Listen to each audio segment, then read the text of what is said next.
का महात्म्य है। हमारा गोत्र ऐसे गुरु जी ने बताया।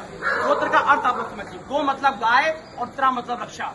तो गोत्र ये स्पष्ट कहता है जिसका गोत्र होता है वो जन्म से ही उसका अधिकार होता है, वो संकल्पित होकर पैदा ही होता है कि हमको गाय की रक्षा करनी है। और हर हिंदू का गोत्र होता है। गोत्र स्पष्ट ये कहता है कि गाय की रक्षा हमको करनी है। हम सबके पास संकल्पित है कि हमको गाय की रक्षा करनी है। तो हर हिंदू का ये कर्तव्य है, तो हर हाल में गाय की रक्षा करता है। दूसरा ये कि गाय को माता क्यों कहा जाता है। लोग कहते हैं, कुछ लोग कहते हैं दूध देती है इसलिए माता।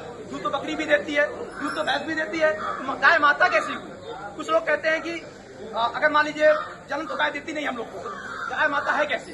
गाय हमारे धर्म के नाते से माता है। धर्म कैसा, जो वृषभ ध्वज है, जो वृषभ के आकार में जो ध्वज जो शंकर भगवान लेकर के चलते थे, उसको धर्म का प्रतीक माना गया है। क्योंकि वो गौ माता उस वृषभ की माता है, इसलिए उस धर्म के नाते से, उस धर्म के रिश्ते से वो हम सब की, सभी सनातनियों की माता, जिन्होंने भी सनातन धर्म को अंगीकार किया है, जिन्होंने सनातन धर्म को जो मानते हैं, उस धर्म के नाते से उन गाय उनकी माता। इसीलिए पूज्य गोपाल मणि जी महाराज ने ये नारा दिया कि सत्य धर्म का नाता है, गाय हमारी माता है। वेदों की परिभाषा है गाय हमारी माता है। तो ये उस सत्य धर्म के नाते से, अगर हम लोगों ने सनातन धर्म को माना है, तो उस वजह से गाय हमारी माता है।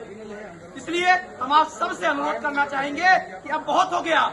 एक हमने कुछ पंक्ति लिखी थी कि गौ माता की रक्त का एक भी बूंद अब गिरने न देंगे।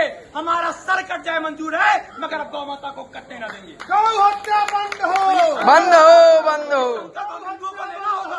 बंद हो। समय आ गया है और अब गौ हत्या को संपूर्ण भारत से इस कलंक को मिटाना है। हम हिंदू हैं, हमारे माथे पर तिलक सुशोभित करता है, हमारे हाथ में कला सुशोभित करता है। ये गौ हत्या का कलंक, इस गौ हत्या के कलंक को जो हम हिंदुओं के माथे पर लग गया है, इस कलंक को मिटा देना है और गौ माता को राष्ट्र माता के रूप में प्रतिष्ठित करके ही मानना है।